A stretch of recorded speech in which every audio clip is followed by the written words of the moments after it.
بات کر لیتے ہیں. آج رجب المرجب کا چاند نظر آ گیا ہے. اس میں آپ صلی اللہ علیہ وسلم کا کیا عمل تھا، تو اس پہ تھوڑی سی بات کر لیتے ہیں. جب رجب المرجب کا چاند نظر آتا تھا تو آپ صلی اللہ علیہ وسلم ایک دعا فرمایا کرتے تھے، اللہم بارک لنا فی رجب و شعبان و بلغنا رمضان. یہ آپ صلی اللہ علیہ وسلم سے ثابت ہے. اس کی پھر حدیث میں کلام ہے، لیکن یہ دعا صحیح ہے. کیا دعا فرما رہے ہیں کہ اللہ ہمارے رجب اور شعبان میں برکت عطا فرمائیے اور ہمیں رمضان تک پہنچا دیجیے. ٹھیک ہے. اس کے علاوہ جتنی بھی خرافات ہیں لوگوں نے مشہور کی ہیں باتیں اپنے سے، وہ سارے جو ہے من گھڑت ہیں، بے اصل ہیں، اس کی کوئی اصل نہیں ہے. صرف یہی دعا آپ صلی اللہ علیہ وسلم سے ثابت ہے کہ اللہ ہمارے رجب اور شعبان میں برکت دے دیجیے اور ہمیں رمضان تک پہنچا دیجیے. یعنی ہمیں اتنی عمر عطا فرما دیجیے کہ ہم رمضان کو پالیں، اس کی برکتوں کو پالیں، اس کی رحمتوں کو پالیں. ٹھیک ہے. رمضان کے آنے سے 2 مہینے پہلے آپ صلی اللہ علیہ وسلم کو رمضان کا اشتیاق ہو رہا ہے. ٹھیک ہے. تو اگر کوئی شخص شروع میں یہ دعا پڑھنا بھول جائے تو بعد میں بھی درمیان میں مہینے کے درمیان میں یا آخر میں اس کو یاد آ جائے تو تب بھی وہ پڑھ سکتا ہے. ٹھیک ہے. ایک بات اس کے علاوہ جو اور مشہور ہے باتیں، ٹھیک ہے، اس کا کوئی تعلق نہیں ہے اس سے. ٹھیک ہے. باقی اس کے دنوں اور اس کے ایام کو جو مخصوص کیا جاتا ہے اس کی کوئی فضیلت وغیرہ نہیں ہے. مثلا 27 رجب المرجب کا روزہ ہے. لوگ کہتے ہیں کہ 27 رجب کو جو ہے آپ صلی اللہ علیہ وسلم معراج پر گئے تھے، شب معراج کہتے ہیں، اور اس دن جو ہے آپ صلی اللہ علیہ وسلم شب معراج پر گئے تو اس کی فضیلت ہے. کہتے ہیں کہ اس کی فضیلت ایسی ہے جیسے شب قدر کی فضیلت ہے. ٹھیک ہے. بلکہ میں نے تو یہاں تک لکھا ہوا پڑھا ہے کہ اس رات کی یعنی شب معراج کی جو ہے 27 رجب کی جو فضیلت ہے وہ شب قدر سے بھی زیادہ ہے. ٹھیک ہے. الیاذ باللہ، کیا باتیں اپنے سے کر رہے ہیں. ٹھیک ہے. تو کیا کہہ رہے ہیں کہ اس کی فضیلت شب قدر سے بھی زیادہ ہے، اور پھر اس میں جاگنا، پھر اس میں اپنی طرف سے نمازیں مقرر کر دینا کہ 4 رکعت اس طرح سے پڑھو، اتنا ثواب ہے. یہ ساری بے بنیاد ہے، بے اصل ہیں، اس کا کوئی شریعت سے تعلق نہیں ہے. حدیث اور قرآن میں اس طرح کی کوئی باتیں نہیں ہیں، اپنے سے بنا دی گئی. دوسری بات یہ ہے کہ آیا رجب کے مہینے میں آپ صلی اللہ علیہ وسلم معراج پر گئے بھی ہیں یا نہیں، یہ بات صحیح بھی ہے کہ نہیں. تو یہ خوب یاد رکھیے گا. اس کے بارے میں بھی روایتیں مختلف ہیں، بہت ساری روایتیں آتی ہیں. ایک روایت یہاں تک آتی ہے آپ صلی اللہ علیہ وسلم معراج پر گئے اور ربیع الاول کا مہینہ تھا. ٹھیک ہے. دوسری روایت یہ آتی ہے کہ رجب کا مہینہ تھا. تیسری روایت اور مہینے کے بارے میں آتی ہے.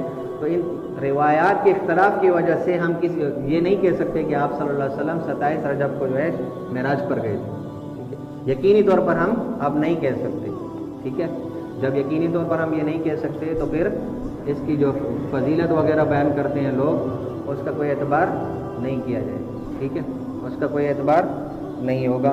خود آپ صلی اللہ علیہ وسلم جو ہے آپ صلی اللہ علیہ وسلم اپنے نبوت ملنے کے بعد، مطلب 5 نبوی میں آپ صلی اللہ علیہ وسلم 5 نبوی کے جو ہے وہ معراج پر جب گئے تھے تو نمازوں وغیرہ کا تحفہ لے کر آئے تھے.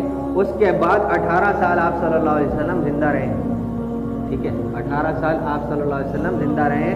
ہر سال 27 رجب آئی ہے، لیکن آپ صلی اللہ علیہ وسلم نے 27 رجب کو نہ جاگنے کا اہتمام کیا ہے، نہ اس کے بارے میں کوئی حکم فرمایا ہے، نہ آپ صلی اللہ علیہ وسلم نے اس کی کوئی فضیلت بیان کی ہے، اور نہ صحابہ کو اس کی تاکید کی.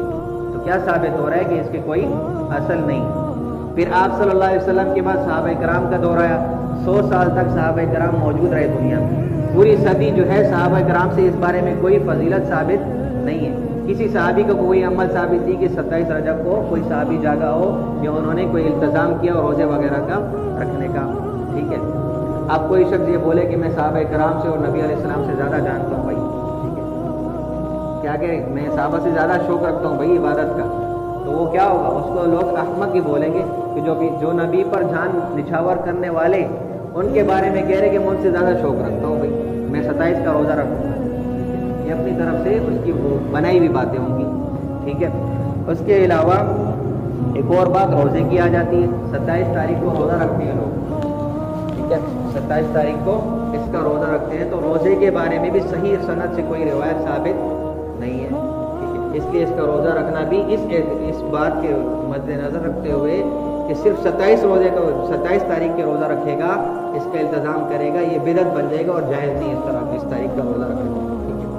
ہاں اگر عام طور پر جیسے 1 تاریخ سے اس کی عادت ہے روزے رکھ رہے ہیں، پورا مہینہ روزے رکھنے کی ہے، اور پھر 27 رجب کو بھی روزہ رکھ لیتا ہے، تو پھر کوئی منع نہیں. لیکن واجب سنت یا مستحب یا اجر و ثواب سمجھ کے صرف 27 تاریخ کا روزہ رکھنا یہ بدعت بن جائے گا. یہ اپنی طرف سے ہوگا اور دین میں اضافہ ہوگا, اور دین میں اضافہ اپنی طرف سے وہ بدعت ہے. حضرت عمر رضی اللہ تعالیٰ ان کے دور میں, حضرت عمر کے دور میں تو یہ ہو ہی نہیں سکتا تھا, یہ ممکن ہی نہیں تھا کہ دین سے کوئی ادھر ادھر ہو. ٹھیک ہے, ان کو جب پتہ چلا کہ لوگوں نے 27 رجب کا روزہ رکھنا شروع کر دیا, بازار نکل گئے, غصے میں آئے اور بازار نکل گئے اور ایک ایک شخص کو پکڑ پکڑ کے کہہ رہے میرے سامنے کھانا کھاؤ, میرے سامنے کھانا کھاؤ. ایک شخص کو پکڑا اور اس کو کہا تیرا روزہ ہے, کہا نہیں, کہا میرے سامنے کھانا کھاؤ. اس کو اپنے سامنے زبردستی کھانا کھلایا. دوسرے کو پکڑا, اس کو بولا روزہ ہے, کہا نہیں, میرے سامنے کھانا کھاؤ. تو یہ کس وجہ سے تھا؟ کیا روزہ توڑوانے کے لیے تھا؟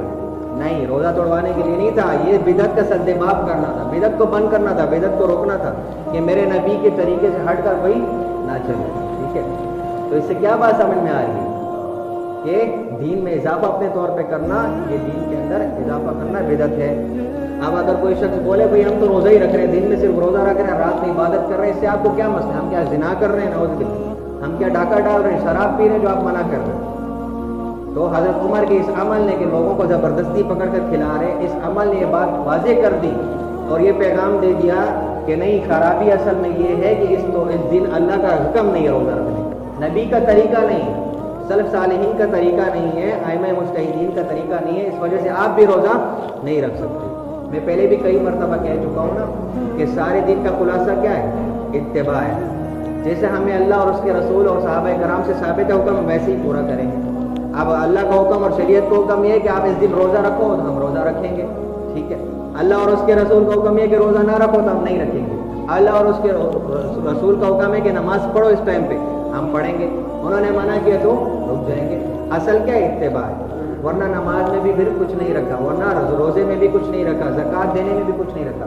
اللہ اور اس کے رسول کی اتباع شرط ہے. سب سے پہلے بنیادی شرط کیا ہے؟ اللہ اور اس کے رسول کی اتباع کرنا, شریعت کی اتباع کرنا. اگر وہ شخص کہہ رہے کہ میں نے روزہ ہی رکھے, کیا گناہ کیا؟ تو گناہ اس نے یہ کیا کہ اس نے اپنے طور پر دین میں اضافہ کر دیا, اس وجہ سے یہ بدعت بن گیا. لہٰذا صرف دعا کے علاوہ جتنی بھی لوگوں نے فضیلتیں بیان کی ہیں اور عبادات وغیرہ اور جاگنا اور پھر قبرستان جانا, یہ سارا بے بنیاد ہے. قبرستان آپ عام دنوں میں جیسے جاتے ہیں ویسے اس دن بھی جائیں, لیکن التزام کر کے جانا, روزہ التزام سے رکھنا, کوئی اور عبادت کنڈے وغیرہ التزام سے کرنا, یہ سارے بدعت ہیں اور گناہ. ٹھیک ہے.